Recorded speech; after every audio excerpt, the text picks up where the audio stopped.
Good morning, good morning, good morning, and good morning, good morning, good morning. All right, let's get this going. See if I can.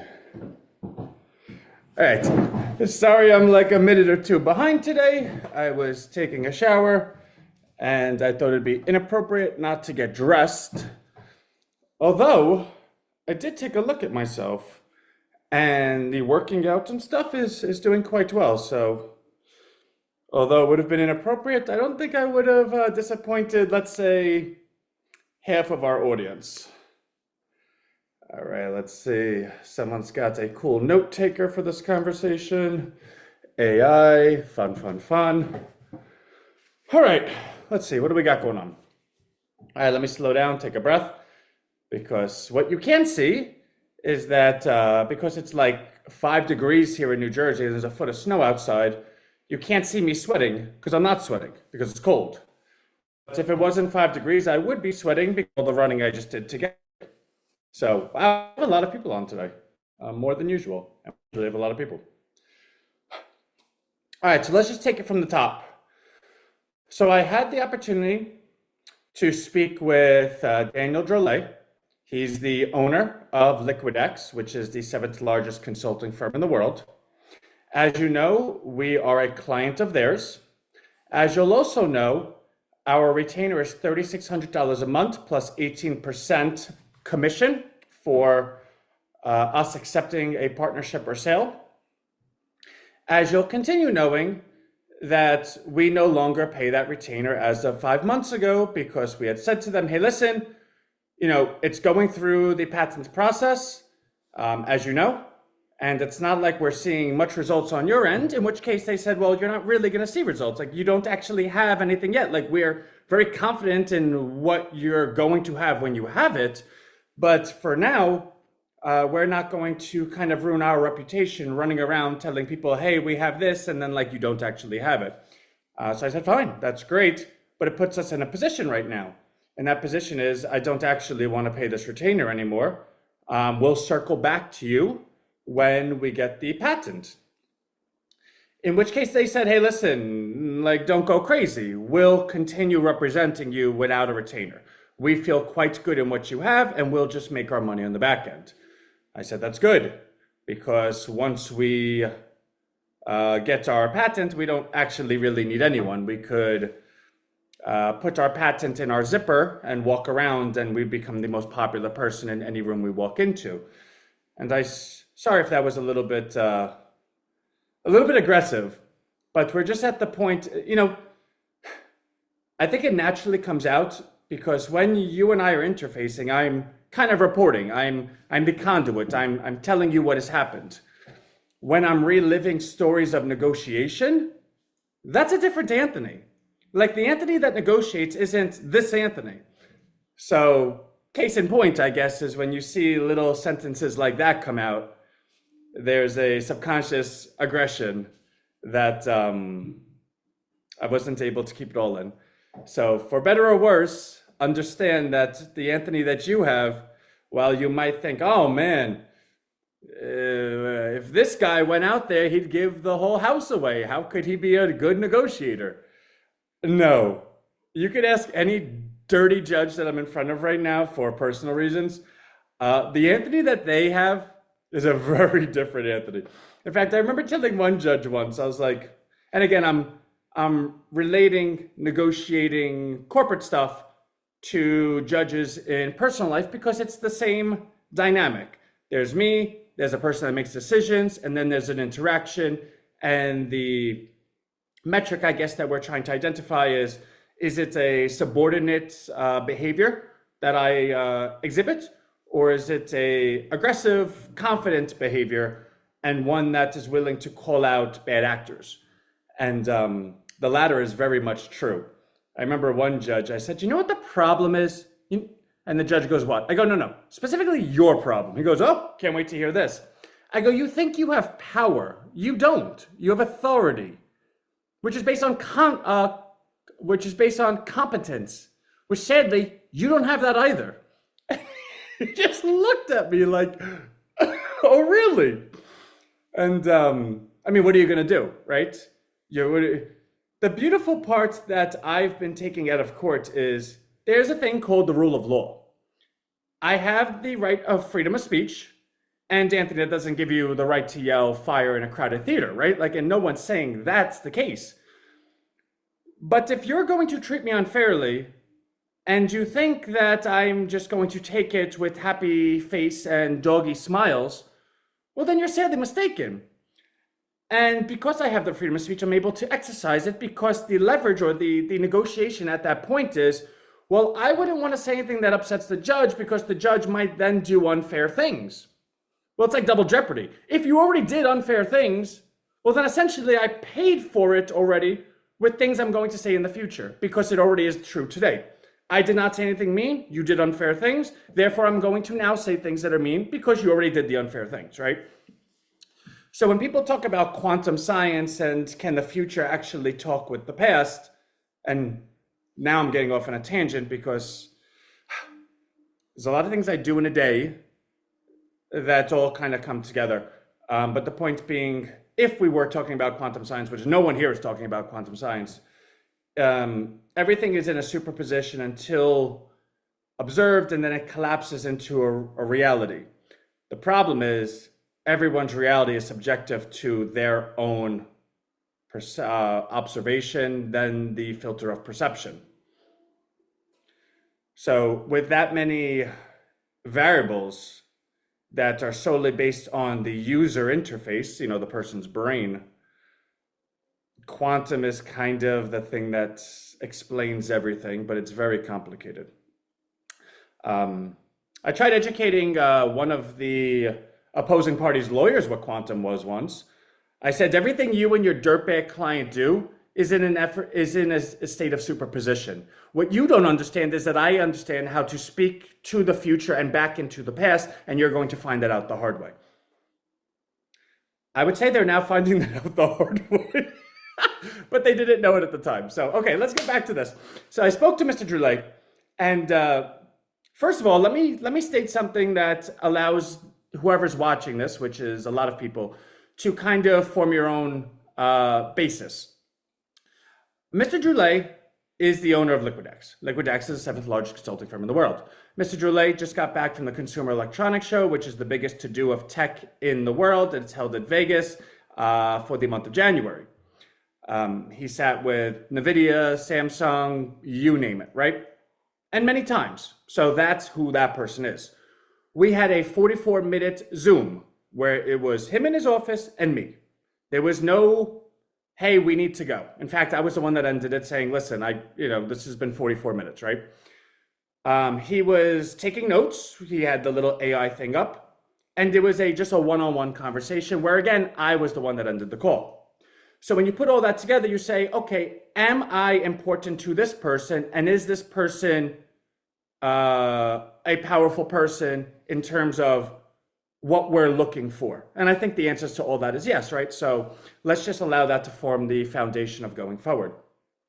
So in that, he was purposely trying to manage expectations. And that's a good thing because I'm a client and I'm a founder and a visionary. And I think that I'm actually the greatest person that's ever lived in the entire human race. Right? Now, I know that not to be true because I go to court every day and someone always tells me that's not true. Now, I happen to think that they're all liars, but I do accept that there is a certain mathematical variable, constant, that would suggest that I'm actually not the greatest person that's ever lived. I choose not to believe it, but I appreciate and recognize it. Okay, great. So during the conversation, Mr. Calichone, this is really great. I actually read over and he said that like 3 times. I actually read over the patent. I read what you're sending to them, and it was actually quite good. He goes, I actually need to say something. You covered all of the bases. You have finance, you have dating, you have infrastructure, you have market, you have commerce. He goes, you actually checked all of the boxes. And I said, I know. I purposely made it because the goal was for it to be foundational. That while everyone's making buckets and shovels and all of that stuff, that we own the mind, like that you could not progress on AI if not through us. I go, when I understood what AI was, it was during a time of great darkness in my life, and one of which that I wanted to essentially, the trials and tribulations I'm going through with my children, what would I have done during that time that was A, larger than being upset over not seeing them every day, but also subsequently that when we were reunited and the story is told in the future, well, my dad during that time did this. And I've said it plenty of times, my dad saved the world. Again, going back to that, like, I really think I'm the greatest person type of thing. Which one judge is like, oh, Mr. Calichon, you're so grandiose. You're going to save the world. And I said, yeah.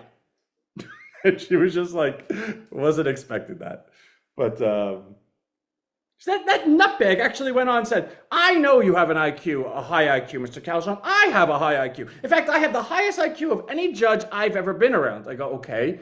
And you know what the problem is, Mr. Calichon? Okay, great, another problem. You see me as a branch of government, but you see the judiciary as a branch of government, not me personally. I personally am my own branch of government. And I said, well, Your Honor, that sounds like a very big tree. It's a lot of branches. She just looked at me like, I'm like, what am I supposed to say? You're like having a manic episode in front of me, which she didn't appreciate. But anyway, so I go, yeah. So I really believed, what I saw was the initial gold rush was the money chasing the expertise and engineers to develop the science of how to make these things work, i.e. the large language models. What I did not see was a monetization outcome, like a functional, this is what this is going to look like, and fair. Whoever sees that? Who in their right mind is able to see the outcome while people are still trying to, who knows what the car looks like when people are building door handles, right? Well, I did. So, great job. And in that vision, I said, all right, well, let these guys build the handles, the doors, the wheels, like, great. In fact, a lot of people would even ask me like, oh, well, Microsoft is doing this or NVIDIA is doing this. How do you feel? I go, great. I hope they all do the best thing in the world. I don't care what they do. We're the assembly. They're only making parts because we're going to create the final product. And we never needed to create the final product. That was the cool part. We needed to know what the final product would look like and patent it.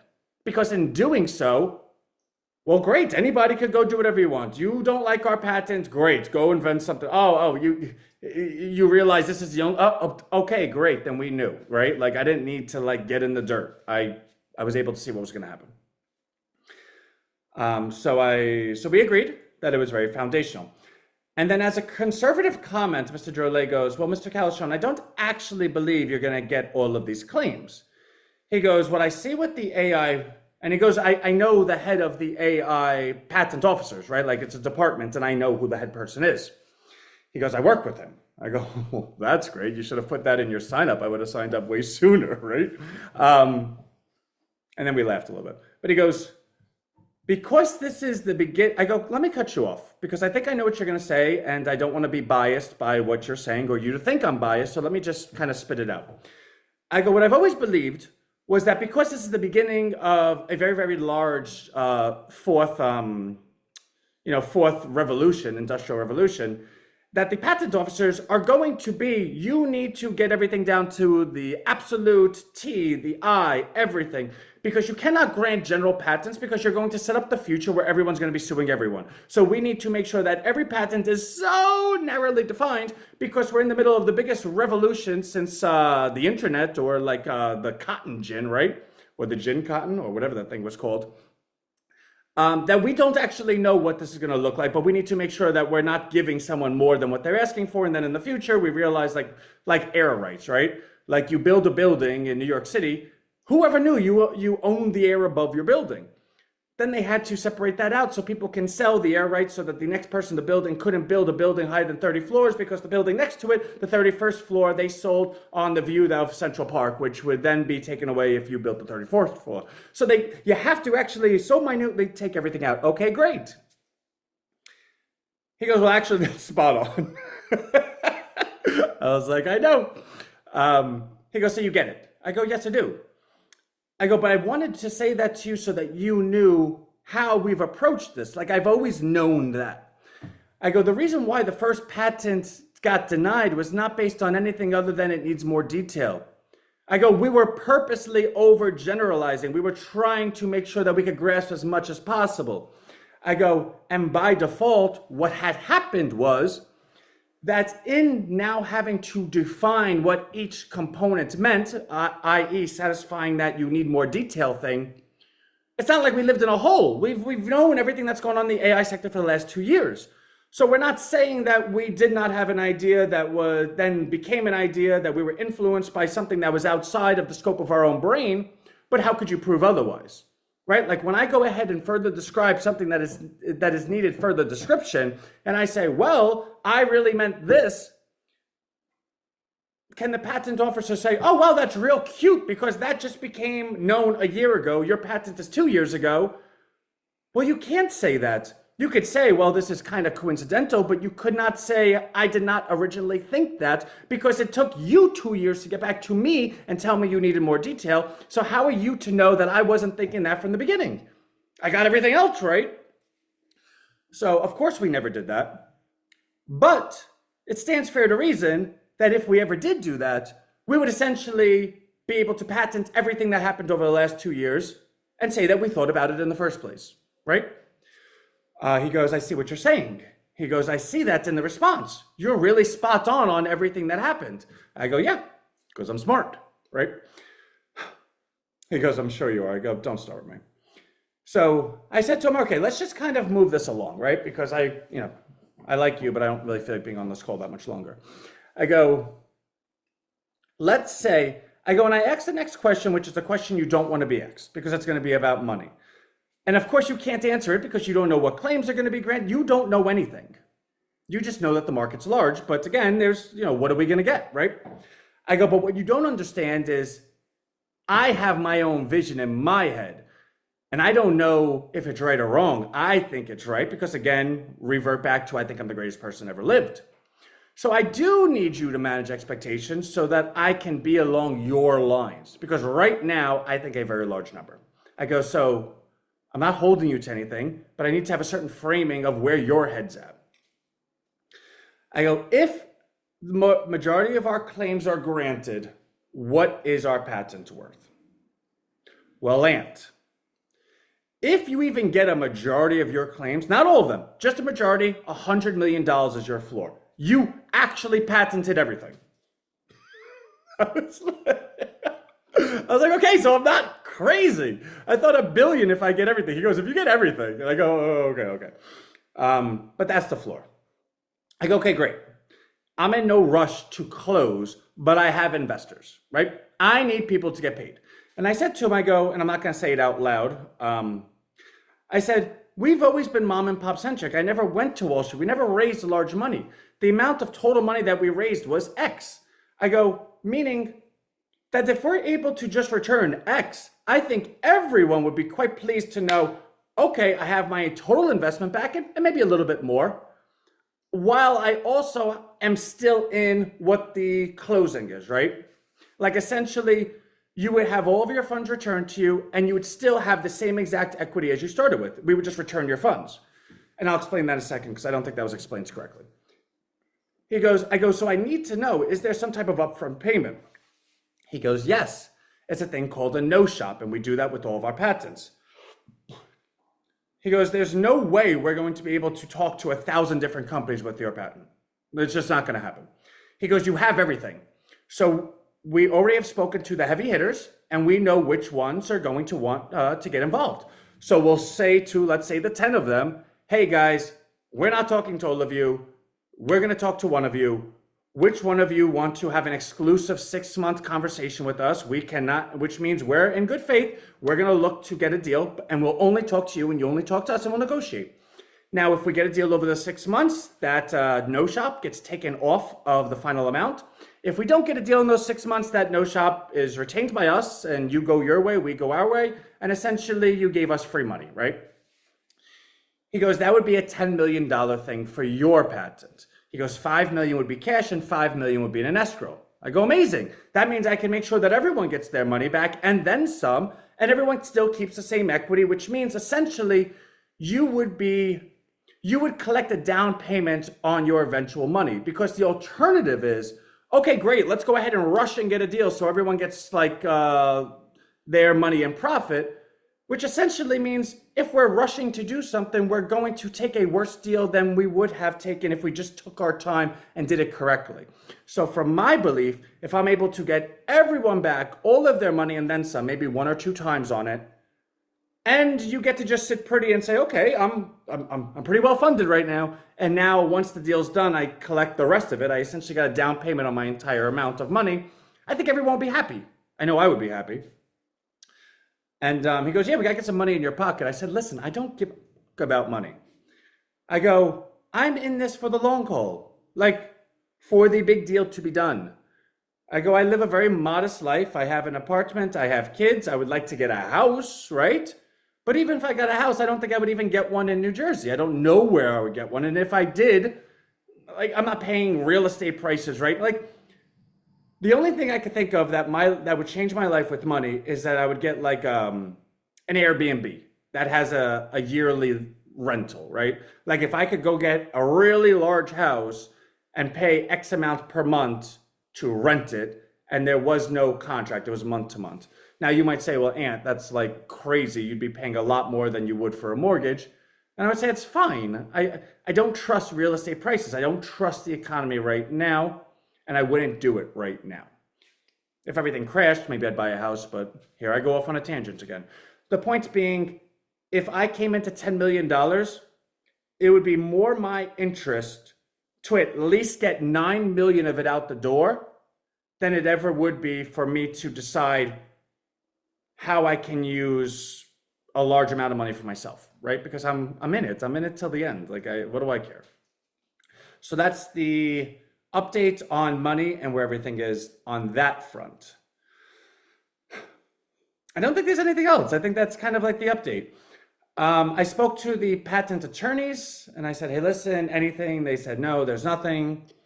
They gave me a phone number, actually. They said, here's the number to the inspector. Like, if you want to just call directly and find out if there's any movement. And I was like, no. I am not setting the precedent that anyone has to pick up the phone for me. Because 2 things are going to happen. 1, I'm going to bypass you guys. And 2, I'm just annoying. I'm like a visionary founder that wants everything done this second. Patent attorney, like government workers. Can you imagine me calling a government worker every day? It would. I'm certain a lot of you are laughing right now because that is such an obscene thing to ever allow me to do. So it's so funny because I didn't even take down the number. The number's in my email. I was like, no. If I ever need, like if it's ever an emergency, I will, but I'm going to go through you guys. So that is the commentary on where we are with patent stuff. I covered the attorneys. I covered the consultants. I covered an amount. I covered a structure. Oh, and last. So the consulting, Mr. Drolet was saying, you know, we also have to decide how you want to close, right? Like, do you want to sell it? Do you want to partner it? Do you want some hybrid where you have some type of recurring ownership? And I said, yes. The goal is to sell 95, 99, whatever away, in which case I'd even be willing to take less than market. But I would like the remainder to be a lifetime, and by lifetime, I mean like not my physical, like I die tomorrow thing, but like stock that lasts forever. In which case, that's what gets divvied up. Well, everything gets divvied up, right? But that is further divvied by the equity that everybody owns, because if my legacy to everyone involved can be, yeah, he was funny, he's this, he's that, but it was like 5 years of like, he says this, but then this, and then this, and then this, which I want to stop right there and say, me making fun of myself is never, oh, he said purple and it was orange. It was, he said Tuesday and it ended up being 5 years from now, right? So my ability to manage expectations in terms of due dates has not been good, but I've never, well, Aunt, you started this. No. We've always evolved. Every time we ever did anything, you could find a through line back to day one and say, Well, day one, he was saying this. Today, he's saying this. And they're related. They're not the same thing, but you can see all of the same foundational pillars is there. It just evolved, which I sent out an email, I think 2, 3 months ago, kind of like a trip down memory lane, where I linked a video from our YouTube from like 2019. Do you know it's 2026? That's insane. That's like 7 years ago. And there was like, oh, he's kind of saying everything. Like I watched it and I was like, wow, I kind of want to invest in that company. That guy's good looking, right? And humble, of course. But yeah, so it's been good. But if my legacy could be, yeah, he was a real headache, but he delivered bigger than we even thought he ever would, I'm okay with that. Because what I find is that when you go to a French restaurant and your food takes an hour longer than you thought it would be, and you're sitting there starving, that once you end up taking your first bite, you forget the starvation and you appreciate all of that extra time was not because the chef was smoking cigarettes. He was making a better meal. And that meal you enjoy, and maybe you remember it for the rest of your life as the best steak you ever had. And that's what I'm going for here. I could have cut any quarter at any point, and I think everyone knows that. In fact, I think everyone could agree that there must have been an overwhelming pressure for me to deliver even earlier or sooner. But just like the judges are finding out, there is no wiggle room with me. And I'm not yelling at you, I'm yelling at them. Like you're dirtbags, and you're all going to jail. And you know what's funny? I'm so close to naming them, because I would like to dare them to sue me for defamation, which they wouldn't be able to do because I have all the proof. Defamation is recklessly or willfully not caring about the truth and bloviating it about it in order to defame, to hurt somebody. Well, if I know the truth and I have the proof of the truth, then I'm just telling the truth. And if it's inconvenient to you, you could go... Do you understand? So there you go, another preview of what I look like in court. Not that I would ever speak like that, because I have respect for the judiciary. I just don't respect the judges. And that's a big difference. Because just like I would teach my own children, if something's going against you unfair, fight back. But you don't fight by cursing or physically or yelling or screaming or crying. You just work harder. And you speak truth to power. And that's what I do. So these judges, it's funny, and I'll go with this, but again, along the lines of setting the stage of the conversation I had with Mr. Droulet that allows you to know that it was an important conversation. I could set the stage to allow you to know that these judges are the complete dirtbags of the world. When they take my cases, they never take me first. They take me last. You know why? Because first means they have a full courtroom. Last means they have an empty courtroom. I have not had a judge allow me to testify in front of a full courtroom for like years. You know why? Because they know they're dirtbags. Anyway, so that's that. Brian, no, I'm not going to sue you. Although this whole lawsuit thing is kind of fun. Now, granted, let me rephrase that, because I know that there's lawyers and stuff that look at my stuff, because these people are so stupid that they don't know that I can see it, right? Just because I don't email the lawyer and say, hey, dirtbag, I see that you've watched every one of my stories, doesn't mean I don't know you're doing it. So let me rephrase that.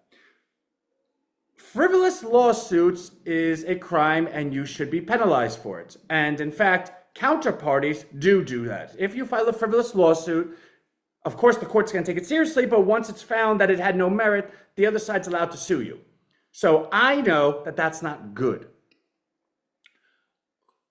Alternatively, when you dirtbags spend X amount of years taking everything from me and thinking that I'm going to die or give up, and instead I fight, and I'm now aware exactly where I am, I don't forget what you did, therefore I can sue you for your actions, which means I have a whole plethora. I have like a bag larger than Santa Claus of gifts of coal for people's stockings that I'm bringing to their fireplaces, right? I got to come down the chimney. So yes, I enjoy suing them because they've already extracted the price of giving me the evidence that makes lawsuits palpable and credible. So that's my life. And I actually kept everyone. Usually by this point, like a third of the room is gone, but I think I'm a little bit more energetic today. I don't know. Also, I think I look good. And I don't mean that to be like silly. I'm looking to start dating again, so I haven't started yet, right? But I've been more mindful of skincare. So like I bought creams, right? And like I rub it in my eyes, and I have like an actual skincare routine. And I have the red light mask that makes me look like a Terminator at night, right? Like it's just a mask with red underneath it, so I look kind of silly. But I've been adhering to these routines and looking at myself. Obviously you guys would know more than me, but I think I look, at the very least, not older than I did. And I'll go with this comment. It's our president. Every president that takes office, they always look older later than they did when they started. Like remember Obama? He came in as like Michael Jordan and he left as like Bill Cosby. But our president looks younger. Like he's and it's the fact that he's having fun. He's not stressed. Like all of this is just taking in data. And at the very least, I feel like I don't look older. I feel like I've stayed the same age or maybe even look a little younger. Brian also pointed out explaining the equity better. Equity. Oh, I didn't. Oh, okay. So sorry. See, that's why we got Bill here. So the equity, let me go ahead and clarify that. So we've always grandfathered everyone into it. Well, actually, I gotta rephrase that. So there's been 3 rounds of investment. There's been the founder round, which I know today sounds like a marketing gimmick because people use it all the time, but we actually had a founders, right? That was back in 2017. And they invested at a 600,000 valuation. That was me calling people saying, I have nothing, I have an idea, please give me money. And I'm gonna value it at 600,000, right? So that's that round.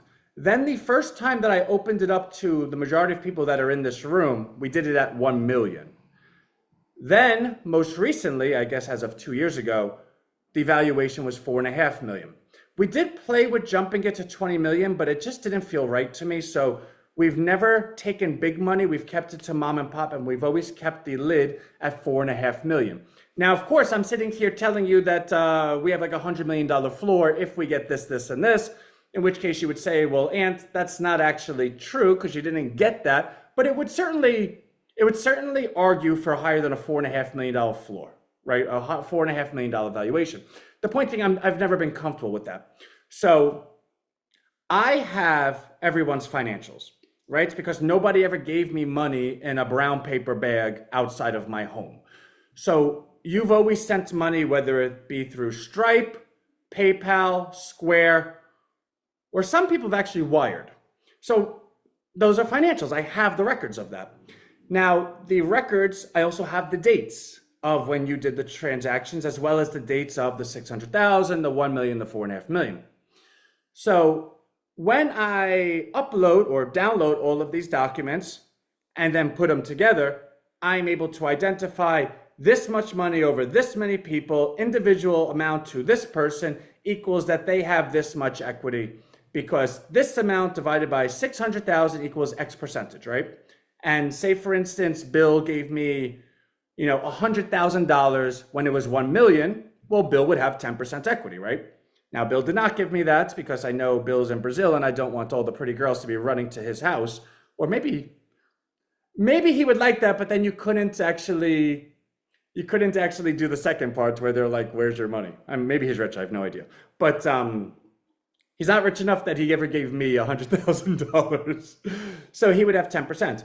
And then let's say Bill in the $4.5 million round gave me $450,000, in which case it would be 10%, which means Bill had 10% equity and then he purchased another 10% equity. Even though the amount was different, it's because the valuation of the company was different, right? So he would have 20% equity. So how do I know that? Well, A, I could do math, right? But B, I would know that this amount came in during this time period and this amount came during this time period. So for anyone, maybe and it's likely you don't know your equity, but you know the calculation to get your equity. And the calculation is all the money that you're invested divided by the valuation at the time of investment. And again, I want to say there's only been 10 people for the 600,000, so they know who they are. So you're not that person. If you don't know you're that person, you're not that person. The 1 million was when I was in New Orleans. So if you remember talking to me while I was in New Orleans, you're part of the 1 million. If you don't remember talking to me while I was in New Orleans, you're not part of the 1 million, which means you're part of the 4.5 million. There are people that are part of the 1 and the 4.5. There's people that are part of just the 1, and there's people that are part of just the 4.5, right? You say, okay, I gave this much during the 1, I gave this much during the 4.5. This much divided by the 1 million equals X percent. This much divided by the 4.5 million equals X percent. Add those percents, that's your equity. Now again, that sounds confusing. That sounds like a whole bunch of numbers. Fine, good. The point is, you need to know that I know the numbers, that I know the calculations, and I have access to all the numbers. So when the time comes, I know Bill has X equity. I know this person has X equity. I know this person has X equity. And then on top of that, there are people that have participated through the full course, but have not been financially, fortunate enough to participate in these rounds. And we've always said that we're going to take care of everyone because your time matters and you being a part of it matters. So I don't actually know that calculation, but once we get all the calculations together, like say it comes out that, 50% of the company has been purchased in equity, then you guys would have 50%, I would have 50%, and I would sit there and say, all right, I could give away 5 or 10% more, and let's go ahead and take care of all those that have been a part of everything since day 1 or day 2 or whatever, that have not been able to participate financially, right?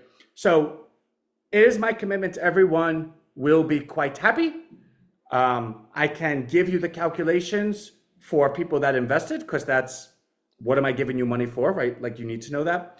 For the people that have given time, I don't have that exact calculation because I don't know all the final numbers because I never needed to know all the final. I know off the top of my head, there's about 42 to 47% of the company that's been invested in. I don't know the exact number. If it's 42, I'll give away 8. If it's 45, maybe I'll give away 5. If it's 47, I'll round up to 55, right? Like I don't know. So anywhere between 5 and 8%, I would say would go to those that have been, participating along the way with their time. So I hope that answers the equity question. I can imagine that was confusing, but the confusion, I want you to at least get out of it that I know the numbers and the confidence that, well, I'm right. Nobody gave me money in a brown paper bag, which means there is a record of all funds. So if Bill said, hey, Ant, I want to know every dollar I've ever given you. Well, it would take me time to audit. I need to go look at the Square account, the Stripe account, the PayPal account, the Wire account, and I would be able to gather all Bill's information. But in doing so, I'd rather just do that for everyone at the same time, right? It would not, for me to download those data files, I'm going to get everyone's data. And then I got to search just for Bill. I'd rather, when we close, take that data file and then move it over into a spreadsheet where I have everyone's all together rather than searching for one. So I have access to everyone's information. I can find out anyone's information anytime I want, presuming I want to invest an hour or two in doing so. Rhino Bucks, So Rhino Bucks is something I've described, and this isn't directed at you, Terry, but I still get so many questions on it, which is why I'm bumbling out of baffledness, which actually sounds rude, but I don't mean that rudely. Everyone's not on every live, right? So the Rhino Bucks went to zero. The money didn't go to zero. The money got transferred over into equity. So if somebody owned $10,000 in Rhino Bucks, they own $10,000 in equity at the 4.5 million valuation. So I've always said, nobody will ever experience a loss with Rhino because I always understood the outcome and I was always willing to take out of my pile if need be, because we have other ideas that we're going to be doing after Rhino. I'm 39. I don't need $1 bazillion. Give me enough that I could take care of my kids and enjoy my life and still do more stuff. I'm happy. So Rhino Bucks never went Rhino Bucks as an asset went to zero. Rhino Bucks investment simply got transferred to equity at $4.5 million. Salmon, by number, I mean an investor ID number instead of name. Wait, oh, like, probably a good idea to give each investor a number. It is a good idea, but the amount of work is a lot. So if I give everyone an investor ID number, so say Salmon, I gave you your number one. Well, presumably there'd be a database where you can go ahead and punch in number one and see your information, which means I have to create the database. But again, there's probably ones I could purchase on a subscription basis, upload all the data into this, in which case all of our data is going to some third party, and then allow you to have a password and username to go ahead and access it, which means how many times do you really need to access it? Like if you access it one time, you know your information. There's not going to be a market mechanism on it where you could buy and sell. It would be kind of cool if you could. You couldn't sell because I'm not buying anything back. I guess you could buy, but we have the site to do that. So all things being equal, if I had the access to snap my fingers and give everyone a dashboard where they could look up their specifics, I would. The amount of work that would go into that disqualifies that as a realistic idea. Brian, when we get the news and we've all been waiting for and hoping, I'm quite sure Anthony will make the calculation. Yes, for record, I don't care about my privacy. Brian, love you, 7. You are. You know, it's so funny because you say that. I don't care about my privacy either. I remember when I used to work in the stock market and you have to ask people for their social security number because you're opening an account for them. And a lot of people would give you a problem. Oh, my social, I don't give it over the phone. Mr. Jones, with your social, you know what I could do? Send you to war or pay your taxes. Which do you think I'd like to do? And they laugh and then they give it to you. But the point being, in this world, I think 2 things are true. 1, nobody has privacy. Everything you've ever done is recorded somewhere. And 2, if you ever lose money because someone stole your privacy, you're going to get the money back. Like if someone took $10,000 out of my bank account, you know what Chase would do? They would refund the $10,000. You know why? Because I'm not a billionaire. So if someone in here is a quadrillionaire, your privacy probably matters. If anyone in here, like me, has a net worth under like $1 million or even $10 million, then your privacy is like, you call the bank and say someone took your $17,000, they would be like, okay, like it'll be, oh, it's already back. And then they accidentally they refund your overdraft fees because it was such a small amount to them that they're like, this guy's kind of poor. He's whining over $17,000. Let's credit him the extra $35 we took yesterday.